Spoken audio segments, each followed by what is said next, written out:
That they are afraid of the communists, the so-called. So they start to build the dam, they start to cut down the tree, and they start to introduce what they call development. And dam is only part of it. So behind the large-scale project like hydropower dam, always the politics and the reason. So from the dam builder side, you never believe that it's only energy. Okay, all right.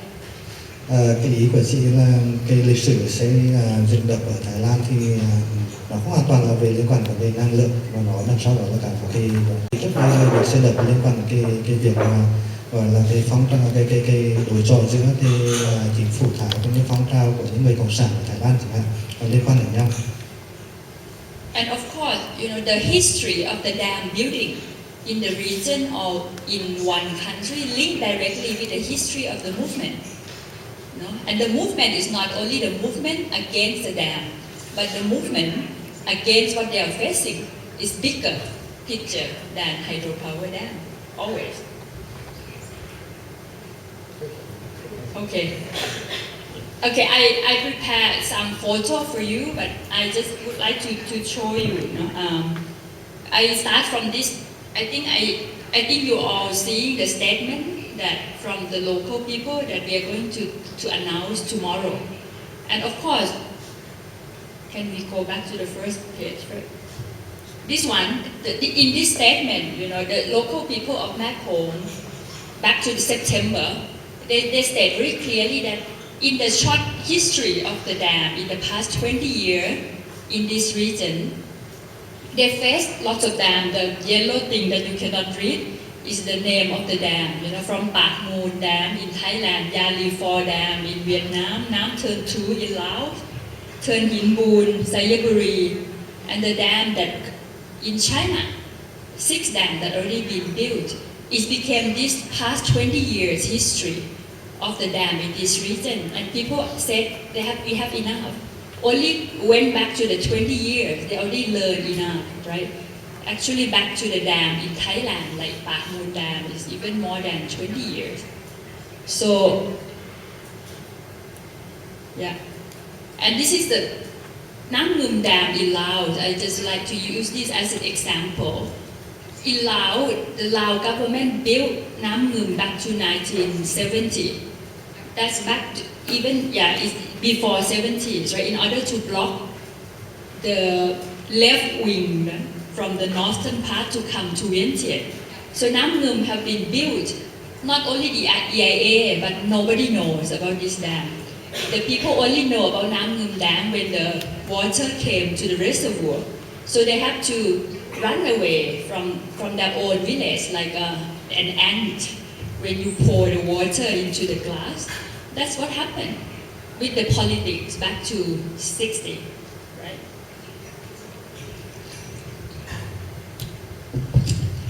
Các bạn phiên dịch để có lẽ để mình dịch đuổi giúp bởi vì là có lẽ là các bạn hơi bị mất rất nhiều thông tin.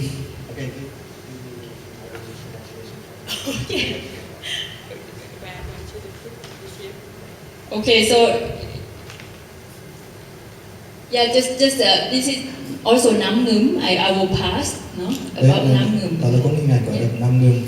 And this is the dam I'm talking about, Pak Moon Dam. Đây là một con hình ảnh của very small dam, ở only Thái Lan. 136 megawatt, right, in northeastern Thailand. Đây là một con đập khá nhỏ, chỉ có công suất là 136 MW ở đông bắc Thái Lan. But you see the Pak Moon Dam has destroyed like so many. The whole, this is Macomb on the right hand side, and Moon River is the biggest tributary of Macomb in Thailand, flow to Macomb. Cái sông Moon là con sông lớn nhất ở Thái Lan, nó chảy vào dòng Mekong. So you see many provinces that relying on Pak Moon. Rất nhiều cái cộng đồng người dân là sống dựa vào cái dòng Pak Moon này. And the fishery, on this very major river has been destroyed because of a very tiny dam of Pakmun. Một cái con đập nhỏ như vậy nhưng mà đã phá hủy toàn hầu như là cái nguồn thủy sản của cái dòng sông này. You think you can make the screen look better? This one? Okay. Okay. So Pakmun, but Pakmun again, no? The fight, I will show you later the picture of Pakmun people in that campaign. The fighting of Pakmun people is already been 16 government since the beginning until now. Cái cuộc đấu tranh của người dân ở Pakmun đã trải qua đến tận 16 cái chính quyền cho đến thời điểm hiện nay. So Pakmun built during the dictatorship military government in Thailand. Pakmun được xây dựng trong cái thời kỳ mà chính phủ độc tài quân sự của Thái Lan. And they've been through, the business government until we come back to the military government again now. Và đã trải qua 16 chính quyền từ chính quyền độc tài quân sự đến chính quyền của doanh nghiệp đến bây giờ quay trở lại đến chính quyền độc tài quân sự tiếp. And people in Thailand and Pakmun, people have to negotiate with the Thai electricity authority every single year, trying to make the dam get open. Và hàng năm thì người dân phải đi đàm phán với cái cơ quan quản lý điện lực quốc gia Thái Lan để mà mở cổng cái con đập này. So what is that? Right now the electricity from Pakmun can be used only 30 megawatt. It's only enough for one or two department stores in Bangkok. Why? The struggle and never finish. Tại sao lại là một con đập nhỏ và cái sản lượng điện sản xuất ra may ra chỉ là đủ cung cấp cho 1 đến 2 cái siêu thị ở Bangkok, nhưng mà để này sinh ra rất nhiều cái hệ quả như thế này. So the reason is not electricity. The reason is that the Thai government cannot make Pakmun Dam get open permanently, because if it happens, what about other dams? Câu chuyện ở đây đó là so if the Pakmun Dam get open, tại sao other dam phủ, has to open as well, right? tại sao chính phủ Thái không thể đơn giản là mở cổng cái con đập này để cho nước chảy và cứ phải hàng năm cứ phải là đi đàm phán với người dân thế này, bởi vì là nếu như mà chính phủ Thái đã quyết định như vậy thì đối với con đập này thì họ lại phải tính đến tất cả các con đập khác nữa. Yeah, so politically, Thai government cannot allow this to happen. Như vậy về mặt còn là về cái mặt chính trị thì là chính quyền không muốn cái chuyện này xảy ra. Okay, so very quickly, this is the China Dam, right, Man Wan. Đây con đập Mãn Loan ở Trung Quốc. Back to 1986, it started to build. Được xây dựng vào năm 1986. And this is one of the 6 dams that already been finished, right? And of course, this is uncomparable with Pakmun. This is 1,750 megawatt. Và con đập này là một trong 6 con đập đã hoàn thành đến phía là dòng chính so với con ở phía Trung Quốc. Và so với Pakmun thì con đập này lớn hơn rất nhiều. Và cái ở đập tầng là 1.750 megawatt cơ. I would say that Pakmun might be the very beginning history of the Pakmun Dam. Và tuy nhiên tôi cũng phải nói rằng là Pakmun có thể xem là một trong những con đập đầu tiên trong lịch sử về đập thủy điện ở Mekong. Followed by the set of this China Dam. Và sau đó là đến một loạt cả các con đập ở trên phía thượng nguồn ở phía Trung Quốc. And of course, the big impact happened immediately when they start to build, not when they finish the dam, right? When they start to block the river. Và cái tác động của cái đập thủy điện như ở trên dòng chính Trung Quốc thì có thể thấy ngay được từ khi họ không phải cho đến khi đợi đến họ hoàn thành, mà khi mà họ bắt đầu xây dựng và ngăn đập bên trên sông. Then following the set of the China Dam, Vietnam start to build the set of the dam on. Sau một loạt cái con đập ở trên phía thượng nguồn Trung Quốc, thì sau đó là đến một loạt các con đập khác ở phía Việt Nam. So you see from the late 80s throughout 90s, China, Vietnam very busy building all those dams, right, upstream. Và của những năm 1980 cho đến là những năm 1990 thì là Trung Quốc, Việt Nam thì là bận rộn với công việc xây đập. Yeah, so this is Yali Fall. Và đây là con đập Yali. Yeah, and this one is Nam Thuận 2. Và đây là đập Nam Thuận 2 ở Yeah, I think in Laos. No? We spent 12 years fighting this dam. Chúng tôi đã phải tầm mất đến 2 năm để chiến đấu với con đập này. And then we lose. Và sau đó chúng tôi thất bại.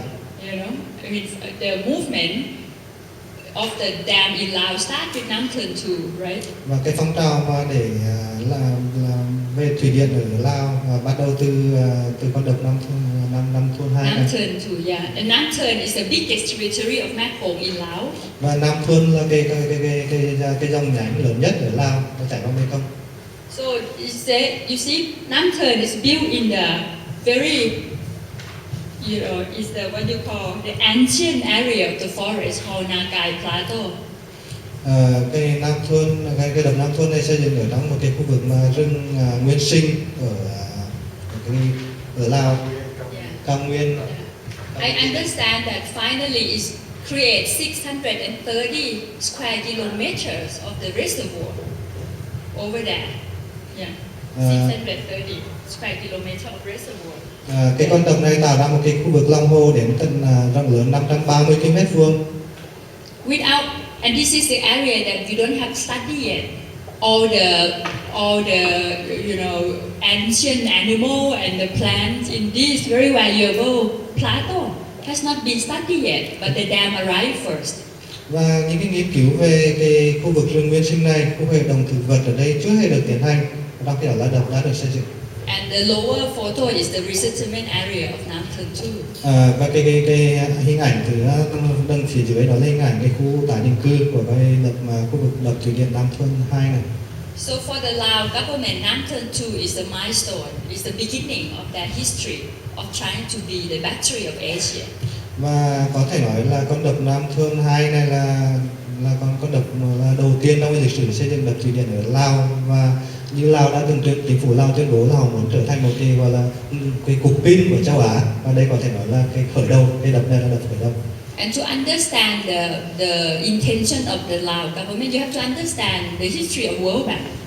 Và nếu để hiểu được cái ý định của chính phủ Lào thì cần phải tìm hiểu về cái kế hoạch của Ngân hàng Thế giới ở đất nước này. Back to the year that they built Nam Thuận 2, World Bank has been building big dam around the world more than 50 years, being, you know, facing the campaign all over the world, and they start to say that we are not going to give money directly to the dam, to build the dam, but we will back it up. Khi Ngân hàng Thế giới hỗ trợ cái chính phủ Lào xây dựng con đập Nam Thuận 2 này thì họ đã có lịch sử 50 năm xây dựng đập trên toàn thế giới và cũng đã bị phản đối rất là nhiều. Và đến thời điểm này thì đến thời điểm mà xây đập này thì họ tuyên bố là họ sẽ không trực tiếp dính dáng vào cái việc xây đập nữa. And just now, World Bank and ADB accept the fact that this is a failure. Và chuyện này thì là bản thân Ngân hàng Thế giới cũng như Ngân hàng Phát triển châu Á là những cái nhà gọi là những cái nhà mà tài trợ cho cả cái con đập thì họ đã gọi là chấp nhận một điều đó là họ gặp rất nhiều cái thất bại trong cái việc quyết định đầu tư xây dựng đập. So my point here is that for the country like Laos, the dam, their dream to build 300 dam cannot be reached without the support of these people, World Bank and the private sector. Right? Cái giấc mơ của Lào để xây dựng 300 cái con đập thủy điện trên đất nước của họ không thể được thực hiện được nếu như không có được sự hỗ trợ của những cái nhà đầu tư như là Ngân hàng Thế giới, Ngân hàng Phát triển châu Á cũng như là các cái khối doanh nghiệp tư nhân. So you cannot understand what's going on in Laos if you don't understand those actors, including China, for example, who is working hand in hand with Lao government now. Chúng ta không thể hiểu được cái động thái xây dựng đập ở Lào nếu chúng ta không tìm hiểu những cái nhân tố như là những cái nhân tố này, Ngân hàng Phát triển châu Á, Ngân hàng Thế giới, khối doanh nghiệp tư nhân và đặc biệt là Trung Quốc, cái yếu tố Trung Quốc. Okay, I show you very quickly this photo, right? Why people has to fight? This is the old village of the Manwan Dam before the dam arrived. Tôi chiếu cái hình ảnh này để cho mọi người thấy đó là tại sao là người dân lại là chống lại con đập. Đây là hình ảnh của cái cộng đồng dân cư sống ở khu vực mà trước khi mà xây dựng cái đập Mãn Loan ở Trung Quốc. This is what happened with the fishermen in Moon River in Thailand before Park Moon Dam. Đây là hình ảnh của một người dân ở khu vực là đập Park Moon trước khi xây dựng đập. And this is the Nagai Plateau in Laos before. Sorry.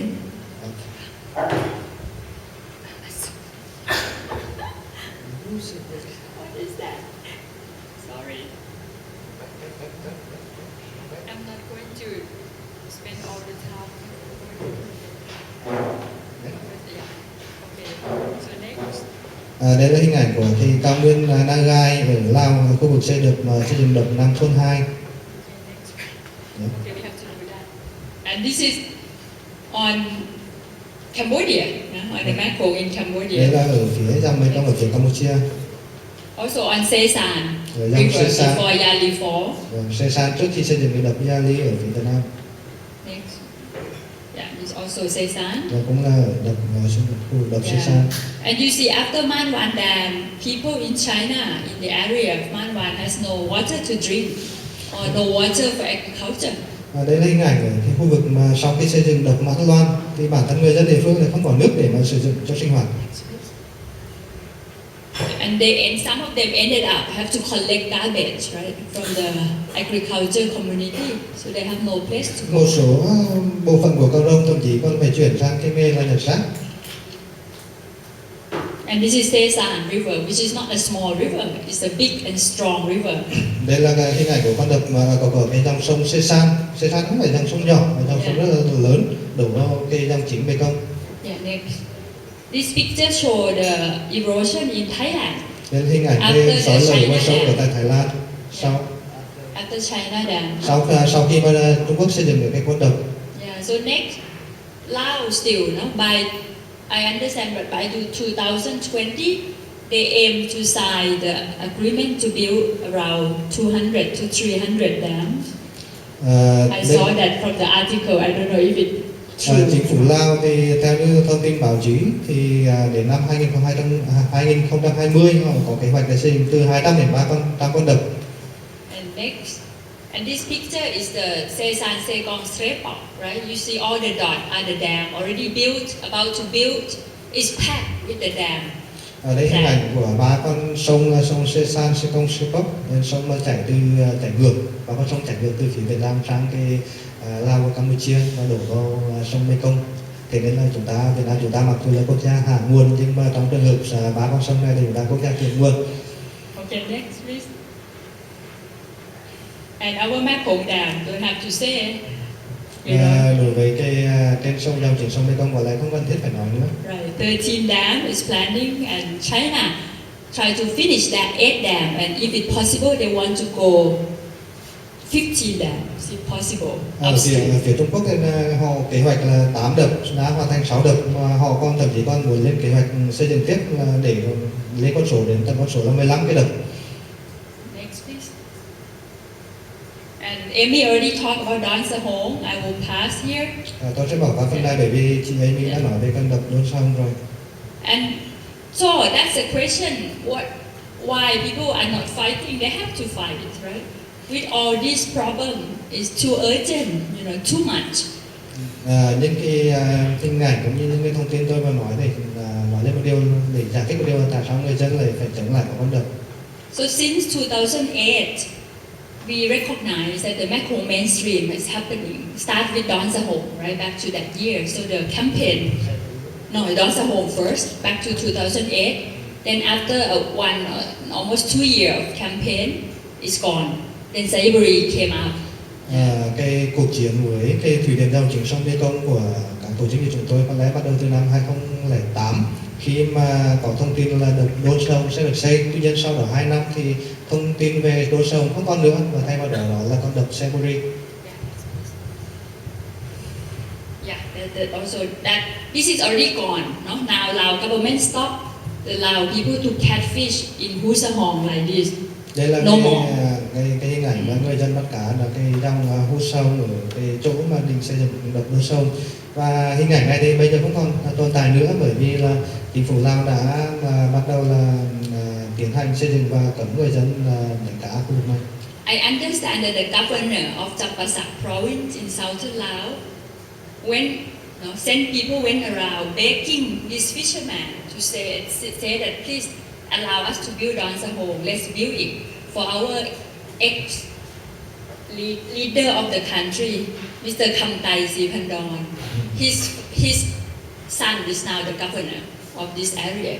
So people have to have to sacrifice their only source of the livelihood for the ex-country leader. Thị trưởng của cái tỉnh Champasak là con trai của chủ tịch tổng bí thư Kham Tay Siphandon. Và ông khi mà bắt đầu tiến trình với xây dựng con đập này là cho người đi thuyết phục người dân ở các cái khu vực này là hy sinh để cho tiến trình để mà tiến hành xây dựng con đập. Okay, let's pass. This is the Cambodia. Đây là hình ảnh ở phía Campuchia. Yeah, we have much time, and so just to show to you, I mean the history of the fighting. I mean this is Backmoon people. If you want to see how fierce the fishermen can fight, you have to looking at Backmoon history. Đây là hình ảnh mà cái cuộc đấu tranh của người dân ở Bắc Mun để muốn tìm hiểu xem được cái mức độ căng thẳng trong cái cuộc đấu tranh thế nào thì phải nhìn vào những hình ảnh như thế này. This is in front of the parliament. Đây là hình ảnh trước cái tòa nhà quốc hội. And not only one time, so many times. Không chỉ là một lần mà rất nhiều lần. Yeah. It's also in front of the parliament. Và cũng là trước tòa nhà quốc hội. And this picture, this is from Backmoon, right? They got arrested so many times, and sometimes the mother with small baby also got arrested by the government. Và trong những cái cuộc đấu tranh thế này thì đây là một hình ảnh mà một người mẹ mà kèm con nhỏ đi tham gia và cũng bị là cảnh sát bắt. And Backmoon also create the fighting among the fishermen, right? Upstream, downstream from the dam. Thậm chí là còn có những cái đấu tranh giữa cả cái cộng đồng phía trên đập và phía dưới đập. It's very obvious that the ECAT, the Electricity Authority of Thailand, hired some fishermen to fight with the fishermen who fought fighting with the dam. Và cái cơ quan điện lực Thái Lan thậm chí còn thuê một số người dân khác này để mà chống lại những người dân khác trong cái cuộc chiến về Backmoon. Yeah, next please. This is when Backmoon people march to World Bank office in Bangkok. Đây là hình ảnh mà người dân Backmoon mà đến biểu tuần hành trước cái tòa nhà của Ngân hàng Thế giới tại Bangkok. To do what? To campaign on Nam Thơn 2 Dam in Laos. Và để là phản đối cái đập Nam Thơn 2 ở Lào. Because Nam Thơn 2 Dam said that the Nam Thơn 2 will sell electricity to Thailand. Bởi vì cái con đập Nam Thơn 2 là có kế hoạch là bán điện sang Thái Lan. So Backmoon people march to World Bank office asking them, have you ever learned from Backmoon? Và người dân Backmoon và đến tuần hành trước cửa Ngân hàng Thế giới để bảo là bản thân Ngân hàng Thế giới không học gì được gì từ Backmoon hay sao? And I think this marching, this movement is a starting point of we working together, crossing border. Và đây có lẽ là một trong cái dấu mốc mà để trong những cái cuộc mà đấu tranh mà gọi là không chỉ ở trong một quốc gia nhưng mà cái hợp tác và là đoàn kết giữa các quốc gia trong khu vực với nhau. Because whatever reason of the dam builder to build dam, the suffering of the people in this region in every country are all the same. Bất kỳ một cái dự án xây dựng đập nào và vì mục đích gì thì cuối cùng thì người dân là những người mà phải gánh chịu những cái tác động, những cái hậu quả. Okay, next please. Yeah. So this is that in front of World Bank. Stop Nam Thơn 2. Và hình ảnh trước cái Ngân hàng Thế giới và tuần hành để chống lại đập Nam Thơn 2. Next please. Yeah. World Bank, did you learn from Backmoon Dam? This is what people ask. Vâng, câu hỏi của người dân là World Bank, Ngân hàng Thế giới có học được gì từ Backmoon hay không? Yeah, I will pass. In Thailand, in Thailand now, on Sayaburi, as you may know, they put the case into the court, the administrative court. So in terms of fighting, my point here is that the local people trying to progress their movement all the time, working together and trying to involve other actors. And in this case, the court in Thailand coming. Đối với trường hợp đập Sayaburi ở Lào thì hiện nay người dân Thái Lan đang kiện lên tòa hành chính Thái Lan. Cái hành động này cũng cho thấy là người dân là học hỏi và thay đổi và làm việc với rất nhiều đối tác khác nhau để mà đối mặt với những cái tình huống mới. And also, I think I might end here. I think I spent too long. I think it is very important that for the local people, this is the picture of the woman in Sesan River. They said no to the lower Sesan 2 in Cambodia. Đây là hình ảnh của những người phụ nữ ở cái cộng đồng sống ở cái đập mà Hạ Xê San 2. Họ mà không với cái đập Hạ Xê San 2. Hạ Xê San 2 là cái con đập mà nằm ở phía gần như là cuối nguồn của con sông Xê San. Trước đây là Việt Nam chúng ta là có ý định là xây dựng con đập này, tuy nhiên sau đó tập đoàn Điện lực Việt Nam đã rút ra khỏi cái dự án này, và hiện nay thì nhà đầu tư Trung Quốc và công ty Trung Quốc đang tiến hành hợp tác với chính phủ Campuchia xây dựng. Và Xê San 2 là một con đập mà cũng có rất nhiều ảnh hưởng đến Việt Nam, bởi vì là cái lượng cái dòng chảy của cái con sông Xê San 2 con sông Xê San này đóng góp vào Mekong rất là lớn, và nó lại khá gần với phía Việt Nam. And in my observation, I think it is very important, no, that every group, the local people, the NGO, media, academic, we are all together. It's very necessary to really be informed in the detail of what happened with the whole idea of dam building. Then we can fight together. We can help together. Let's not use the word fight, but we can work together. Tôi cho rằng là cái việc mà các cái bên khác nhau như là NGO, các tổ chức phi chính phủ, giới khoa học cũng như là giới bên phía các cơ quan truyền thông báo chí, cộng đồng người dân cùng hợp tác làm việc với nhau để có thể là đưa ra những cái để đảm bảo cái thông tin, có được những cái thông tin về cái tiến trình xây dựng các cái đập này, và điều rất quan trọng trong việc là đấu tranh lại các cái đập. I think the history that we already have and the continue of the movement in this region is going to get stronger and stronger. Và tôi tin rằng là những cái phong trào mà đối với các cái đập này là ngày càng lớn mạnh hơn.